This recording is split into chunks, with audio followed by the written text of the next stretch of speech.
ఉద్యోగ కార్మికుల ఐక్యత, వర్ధిల్లాలి ఉద్యోగ కార్మికుల ఐక్యత, వర్ధిల్లాలి ఉద్యోగ కార్మికుల జర్నలిస్ట్ ఐక్యత, టీటీడీ అక్రమ సస్పెన్షన్లు నడవాలి అనడానికి మనం రాజ్యాంగాన్ని రాసాం, రాజ్యాంగాన్ని ఆమోదించాం. రాజ్యాంగం ప్రకారమే ఎవరైనా నడుచుకోవాలి, ఏ వ్యవస్థ అయినా కూడా. కానీ అధికారంలో ఉన్నవాళ్ళు రాజ్యాంగాన్ని ఉల్లంఘిస్తే ఎవరికి చెప్పుకోవాలి? రాజ్యాంగం ఒకటి కల్పించింది భావ ప్రకటన స్వేచ్ఛ.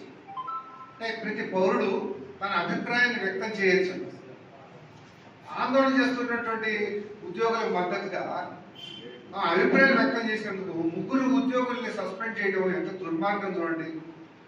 రాజ్యాంగాన్ని ఏమాత్రం వీళ్ళకి గౌరవం లేదు. రాజ్యాంగం అంటే ఎట్లాంటి హక్కులు అలాంటప్పుడు సమాన పనికి సమాన వేతనం సుప్రీంకోర్టు ఇచ్చిన తీర్పుని వీళ్ళే ఉల్లంఘిస్తున్నారు. ఆ పరిస్థితి టీటీడీలో కూడా ఉంది. నేను ఒక ఏడాదిగా గమనిస్తున్నాను. ఏడాదిగా వీళ్ళు అదే ఉద్యోగం పాలిస్తున్నాం. మేమంటే ఏ ప్రజలు పరిపాలిస్తారు? ఎవరు వ్యక్తులుగా పరిపాలిస్తారు? ఈ ప్రజలందరూ ఓట్లు వేస్తే ఆ ప్రతినిధులుగా కొందరు ఎన్నుకుంటే వాళ్ళు పరిపాలిస్తే ఉద్యమానికి వందనాలు. ఇప్పటికే మనం పెద్దలందరూ చెప్పారు.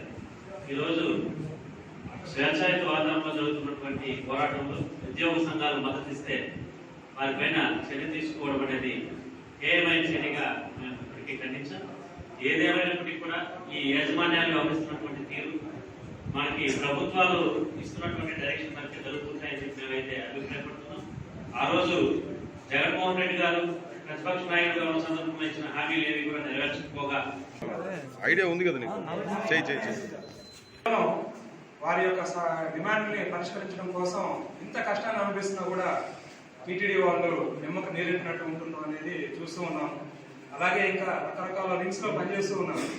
వాళ్ళందరూ కలిసి మన అడ్మిన్ బిల్డింగ్ దగ్గర ధర్నాలు స్ట్రైక్లు చేస్తే చివరికి దానికి సపోర్ట్ గా వెళ్ళినటువంటి మన గుణశేఖరం అని ఇంకా వెంకటేష్ అని ఇంకా చాలా మందిని లీడర్లను సైతం వదలకుండా సస్పెండ్ చేయడం అనేది ఇది ఎక్కడ చూడనటువంటి ఒక హేయమైనటువంటి చర్య అండి. ఎందుకంటే ఎప్పుడైనా చూసుకోండి, కార్మిక వ్యతిరేక విధానాలను అనుసరించి మనుగడలో ఉండి మనుగడ సాగించినటువంటి గవర్నమెంట్ ఎక్కడ లేవండి. ఎప్పటికైనా కూలిపోతాయనే చెప్తున్నాను నేను. ఇట్లాంటి వాటికి అస్సలు బెదిరేది భయపడేది లేదండి. దీనికి మా సప్తగిరి డెవలప్మెంట్ ఎంప్లాయీస్ అసోసియేషన్ తరఫున పూర్తి మద్దతు అయితే ఉంటుంది. ఇంకా ఇంకొక విషయం కూడా చెప్తున్నాను. ఈ టెంపరీ ఉద్యోగులు ఈ సమస్య అనేది ఎక్కడైనా ఉంది, ఇండియాలో ఎక్కడైనా ఉంది. మా బ్యాంకులో కూడా ఉంది. సుమారు 20 ఏళ్ల క్రితం టెంపరీ వాళ్ళు పర్మనెంట్ చేశారు. ఆ తర్వాత ఇప్పటి వరకు చేయట్లా. వాళ్ళని టెంపరీ డైలీ వేసుకొని పెట్టి, కాకపోతే వాళ్ళు బాగా చూసుకున్నారు. మేము వెళ్తున్నాము, వాళ్ళతో మాట్లాడుతున్నాము. ఇంకా కోర్టు ద్వారా కేసులు ఇవన్నీ జరుగుతున్నాయి. బట్ ఎక్కడ ఈ సస్పెన్షన్ అనేది కానీ వాళ్ళు తీసేయడం కానీ ఇట్లాంటి ఎక్కడ లేవు. చర్చలు జరుగుతూ ఉన్నాయి. ఎంప్లాయీస్ యూనియన్ నాయకులకు, కార్మిక సంఘ నాయకులకు ఏఐటీసీ నుంచి ముందుగా ధన్యవాదాలు చేస్తున్నాం. వేళ టీటీడీలో పనిచేసినటువంటి ఉద్యోగ సమస్యల కోసం అనేక సంవత్సరాలుగా పోరాటం చేసినటువంటి మా మిత్రులు వెంకటేష్, నాగార్జున, గుణశేఖర్ గారు, నాకు తెలిసి వ్యక్తిగతంగా వెంకటేష్, నాగార్జున 35 ఏళ్ళుగా ఒకరు వాటర్ హౌస్, ఒకరు గార్డెన్ డిపార్ట్మెంట్ వర్క్ చేస్తున్నారు.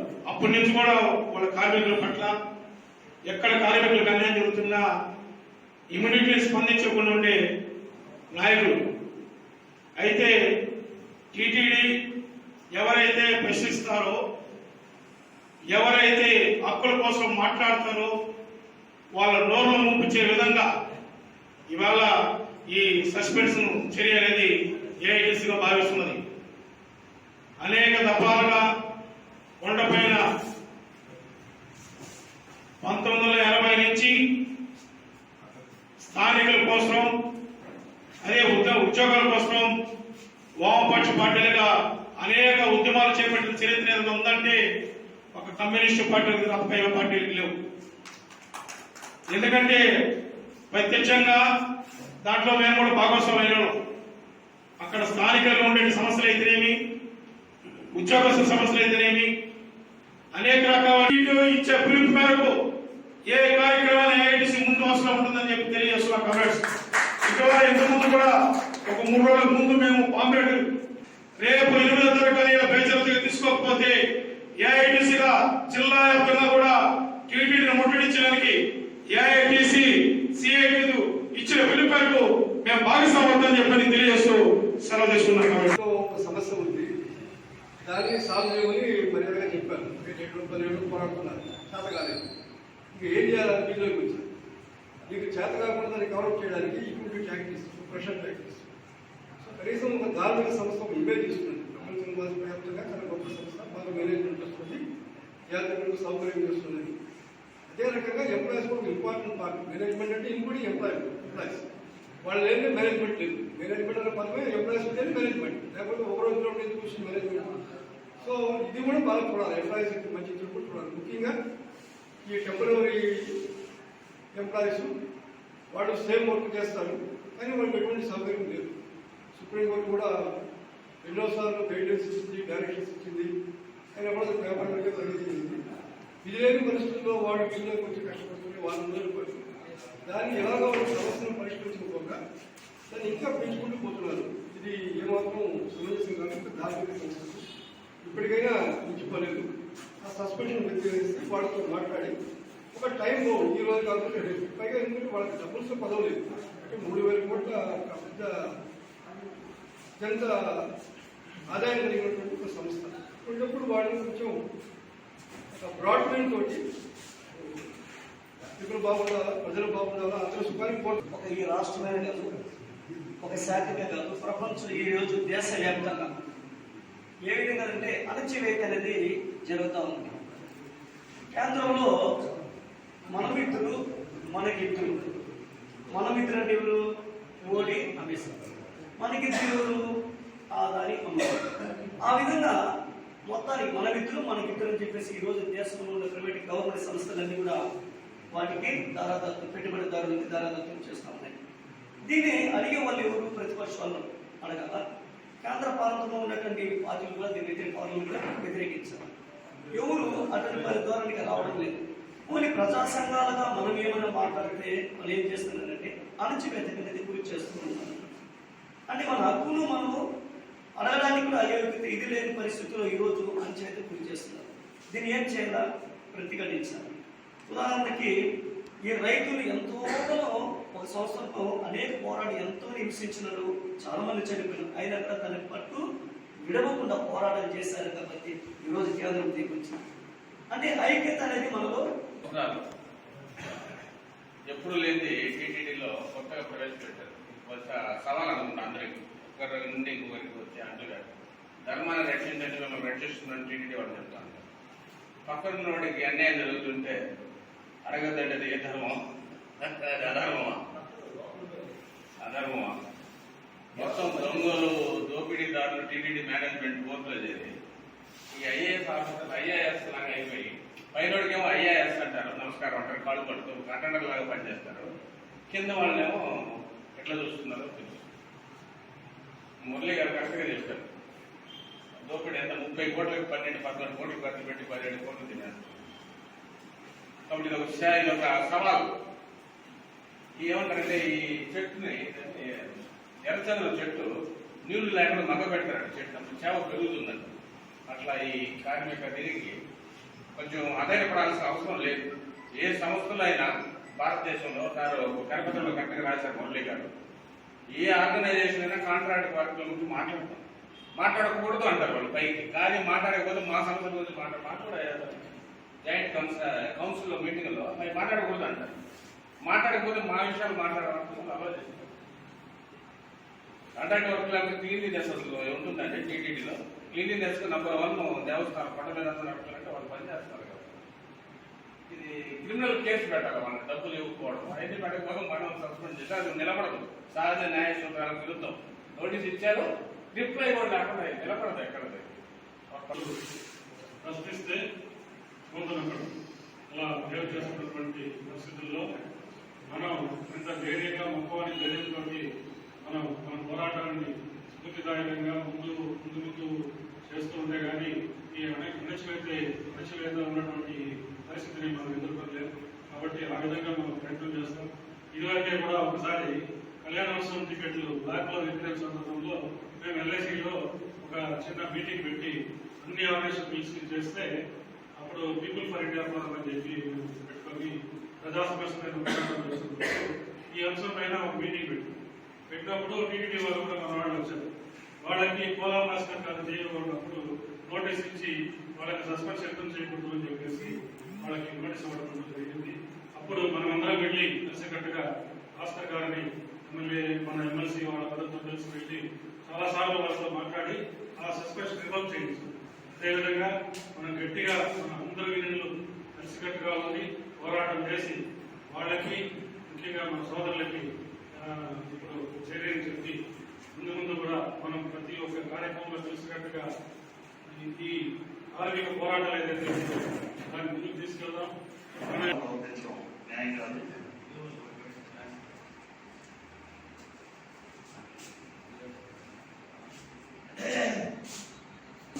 రోజుకు 1,00,000 మంది భక్తులు టీటీడీని దర్శించడానికి వస్తుంటారు, దేవస్థానానికి దేవుని దర్శించడానికి. ఆ 1,00,000 మందికి సేవ చేసేది ఈ కాంట్రాక్ట్ ఎంప్లాయీస్, ఉద్యోగస్తులు తప్ప ఈ బోర్డులో కూర్చున్న సభ్యులు కాదు, అక్కడున్న ఐఏఎస్ అధికారులు కాదు. రియల్గా సేవ చేసేది వీళ్ళు. కానీ ధర్మాన్ని పాటిస్తామని చెప్పి ఇక్కడేమో ఈ భక్తుల ద్వారా ఎన్నో నిధులు అన్ని వస్తున్నాయి టీటీడీకి. వీళ్ళేమి ప్రింట్ చేయడం లేదు, లేకపోతే ప్రొడక్షన్ చేయడం లేదు. దాన్ని ఎవరైతే ఈ 1,00,000 మందికి సేవ చేస్తున్నారో రోజు వారికి అర్ధాకలతో సేవ చేయమని చెప్తున్నారు. అంటే కాంట్రాక్టర్ని అడ్డం పెట్టుకొని కాంట్రాక్టర్కి ఏమో పూర్తి జీతాలు చెల్లిస్తున్నారు, పూర్తి వేజెస్ చెల్లిస్తున్నారు. దాంట్లో 25% కూడా కార్మికులకి చేరడం లేదు. దీన్ని ప్రోత్సహిస్తున్నది ఎవరు? ఈ అధికారులే, ఈ బోర్డు సభ్యులే. ఈ బోర్డు సభ్యులు కూడా మొన్న 150 మంది దాకా అడ్వైజర్లని వాళ్ళని వీళ్ళని అపాయింట్ చేస్తున్నారు. వాళ్ళకి ఎక్కడ లేని ఫెసిలిటీస్ ఇస్తున్నారు, వెహికల్స్ ఇస్తున్నారు, లేకపోతే దర్శనాలకి లేకపోతే సర్వీసెస్ అన్నీ ఇస్తున్నారు. కానీ ఇక్కడ రియల్గా సేవ చేసేటటువంటి ఈ కార్మికులకు మాత్రం సగం జీతం, పావు జీతంతో చేయమని చెప్తున్నారు. అసహనం. ఇప్పుడు సమస్య ఉన్నప్పుడు కార్మిక సంఘాలతో చర్చించి ఆ సమస్యను పరిష్కరించడం ఒక పద్ధతి. అది లేకుండా ఈ అసహనంతో సమస్యను ఇంకా జటిలం చేసుకోవడం కూడా వాళ్ళు చేస్తూ ఉంటారు అనేది వాళ్ళకి తెలియటం లేదు. ఈ మధ్యకాలంలో టీటీడీని అప్రతిష్ఠిత పాలు చేసినప్పుడు మన సిఐటిని టీటీడీకి సపోర్ట్ చేసింది.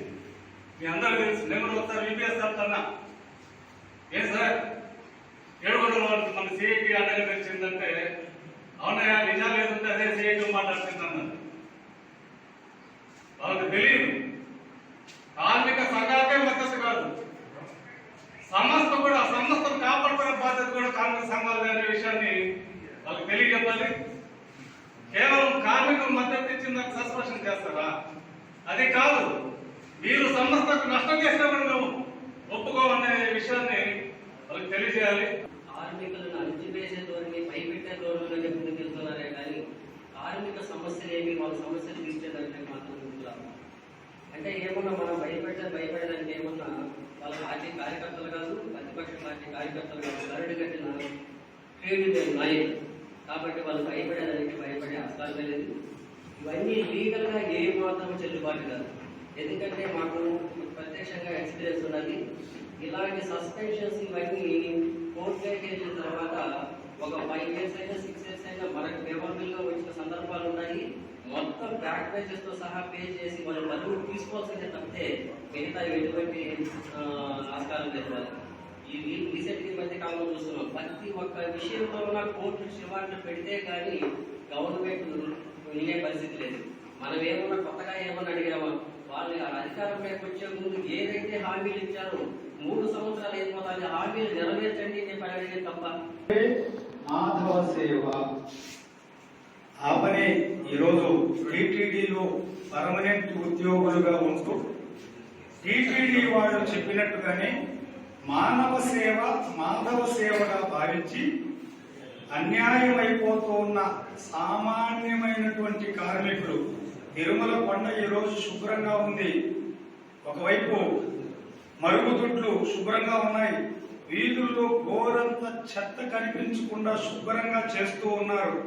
ఈ ప్రపంచము 4 మూలల నుండి ఒక భాష వారు కాదు, ఒక ప్రాంతం వారు కాదు, ఒక ప్రదేశం వారు కాదు, ఈ ప్రపంచము 4 మూలల నుండి తిరుమల కొండకొస్తే ఈ రోజు మాకు అసౌకర్యంగా ఉంది, ఈ గెస్ట్ హౌస్లు బాగలేవు, ఈ బాత్రూములు బాగలేవు అని చెప్పిన ఒక్క వ్యక్తి కూడా లేడు అంటే అవన్నీ శుభ్రం చేసేది ఈనాడు ధర్నాలో పాలు పంచుకున్నటువంటి ఆ మహిళలే.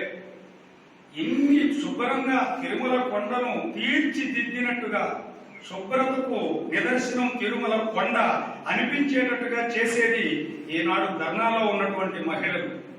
వాళ్ళకి 6,500 రూపాయలు జీతం ఇస్తూ దాన్ని మళ్ళీ ప్రైవేటీకరణ చేసి దాంట్లో కూడా ప్రైవేటీ యాజమాన్యం తలదూర్చి వాళ్ళ దాంట్లో 1,000-2,000 రూపాయలు ఒక్కొక్కరి దగ్గర పట్టుకొని మేము మీ దగ్గర సేవ చేయిస్తాము, తప్పకుండా పాటిస్తాము. ఎక్కడైతే అన్యాయం ఉంటుందో అక్కడ ఎదిరించే తత్వం మన సిపిఎంకే ఉంటుంది. అది మీకు అందరికీ కూడా తెలిసిందే. దాంట్లో మేము భాగస్వాములుగా ఉంటూ మేము గర్వించదగ్గ విషయం, మేము భాగస్వాములుగా ఎప్పుడు ఉంటాము. ఈ టీటీడీ మీకు అందరికీ తెలిసిందే, మాకు పెద్దగా తెలియకపోయినా కానీ మేము యాక్చువల్గా నేను ఇప్పుడు ప్రస్తుతం అయితే చంద్రగిరిలో అకౌంటెంట్గా పనిచేస్తున్నాను కాబట్టి పెద్దగా తిరుగుతుంటే టచ్ లేకపోయినా చాలా రోజుల నుంచి స్ట్రైక్ చేస్తున్నారో నేను తెలుసు. చాలా రోజుల నుంచి పేపర్లు న్యూస్లో చూస్తున్నాము, వైరల్ అవుతున్నాయి, అన్ని చూస్తున్నాం. బట్ మనకు మేము ఉద్యోగ రీత్యా అక్కడి నుంచి రావాలని కష్టం అవుతుంది కాబట్టి అదే తిరుపతిలో ఉంటే మేము, ఎందుకంటే సుమారు 35 సంవత్సరాలుగా తిరుమల తిరుపతి దేవస్థానంలో కార్మికుల పక్షాన, ఉద్యోగుల పక్షాన వాళ్ళ యొక్క హక్కులను పరిరక్షించడంలో కానీ, వాళ్ళ యొక్క సంక్షేమాన్ని కాపాడడంలో కానీ ముందుండి అనేక పోరాటాలు చేసినటువంటి చరిత్ర కలిగినటువంటి నాయకులు వెంకటేశ్వర, నాగార్జున, గుణశేఖర్ ముగ్గురు కూడా. మేము 1985లో మొట్టమొదటి సిఐటి సంఘం పెట్టుకున్నప్పుడు నేను కాంట్రాక్ట్ వర్కర్గా నేను పనిచేస్తున్నాను. మేము ఫారెస్ట్ డిపార్ట్మెంట్లో 600 మంది పనిచేస్తుంటే ఆ రోజు ఎర్రజెండా మాకు అండగా నిలబడి 600 మంది యొక్క ఉద్యోగాలని రెగ్యులరైజ్ చేయడానికి, శాశ్వత ఉద్యోగాలుగా కొనసాగడానికి మాకు ఎర్రజెండానే మాకు తోడ్పాటు అందించింది. అయితే దీనికి ప్రధానమైనటువంటి పాత్ర పోషించినటువంటి వ్యక్తులు ఆ రోజుల్లోనే కామ్రేడ్ నాగార్జున, వెంకటేశ్వర, గుణశేఖర్ వీళ్ళందరూ కూడా ఒక అత్యున్నతమైనటువంటి పాత్ర పోషించారు. ఈరోజు నేను గర్వంగా చెప్పుకుంటున్నాను, తిరుమల తిరుపతి దేవస్థానంలో అటెండర్ నుంచి డిప్యూటీ వరకు ఏ ఒక్కరికి చిన్న సమస్య వచ్చినా మొట్టమొదటిగా వెతికేది ఉందంటే సిఐటి నాయకులు ఎక్కడున్నారు, నాగార్జున ఎక్కడున్నాడు, వెంకటేష్ ఎక్కడున్నాడు మొట్టమొదటి. ఎందుకని ఆ పరిస్థితి ఈరోజు? ఎందుకంటే ఎప్పుడు కూడా మేము సిఐటు నాకు నేర్పించింది నీతి, నిజాయితీ, నిబద్ధత. ఉద్యమానికి బాధ్యతలు, హక్కులు రెండు నేత్రాలలాగా ఉంటుంది అనేటువంటి ఒక నినాదాన్ని మేము కార్మికులుగా కానీ ఉద్యోగాలుగా తీసుకెళ్ళాం. టీటీడీ ఉద్యోగుల్ని అవుట్సోర్సింగ్ ఎంప్లాయర్స్ మద్దతు తెలిపినందుకు నిబంధనలకు విరుద్ధంగా మెమో ఇచ్చినా దాని ఎక్స్ప్లెనేషన్ తీసుకోకుండానే వాళ్ళని సస్పెండ్ చేయడం అనేది నిరంకుశత్వ చర్య. దీన్ని ఏపీ ఎన్జిఓ పక్షాన మేము ఖండిస్తున్నాము. వాళ్ళు ఏదైతే కాంట్రాక్ట్ బేస్ ఉన్నారో, అవుట్సోర్సింగ్ ఉన్నారో, రెగ్యులర్ ఎంప్లాయీగా మేముండి మా తోటి ఉద్యోగస్తులుగా వాళ్ళు ఉన్నారు కాబట్టి వాళ్ళకు సాధక బాధకాలంలో మా యొక్క చేదోడు వాదోడు ఉండటం అనేది మా ఉద్యోగ సంఘాలుగా మా బాధ్యత. వాళ్ళకి ఏదన్నా అన్యాయం జరిగినప్పుడు వాళ్ళ పక్కన ప్రశ్నించడం అనేది మేమందరం చేస్తున్న పనే. అది దాన్ని సాకుగా చూపించి ఏదైతే ఉద్యోగ సంఘ నాయకులు ఉన్నారో టీటీడీలో వాళ్ళని సస్పెండ్ చేయడం అనేది అందరూ ఖండించాల్సిన విషయం. వాళ్ళని వెంటనే విధుల్లోకి తీసుకుని వాళ్ళకు తగు న్యాయం చేయాలని చెప్పని కోరుకుంటూ టీటీడీ యాజమాన్యం ఇలాంటి నిరంకుశత్వ చర్యలు మానుకోవాలని చెప్పని, ఉద్యోగుల అందరూ కష్టపడితేనే ఈరోజు లక్షలాది మంది వచ్చే భక్తులకి మనం సేవ చేస్తున్నాము. అలాంటి ఉద్యోగులను భయభ్రాంతులకు గురి చేయడము అన్యాయం అని చెప్పి తెలియపరుచుకుంటూ వాళ్ళకి ఏదైతే తీయేశారో టీటీడీ ఉద్యోగుల పక్కన ఏపీ ఎన్జిఓ అసోసియేషన్ పూర్తి మద్దతు ఇస్తుందని చెప్పి తెలియపరుస్తూ సెలవు తీసుకుంటున్నాం.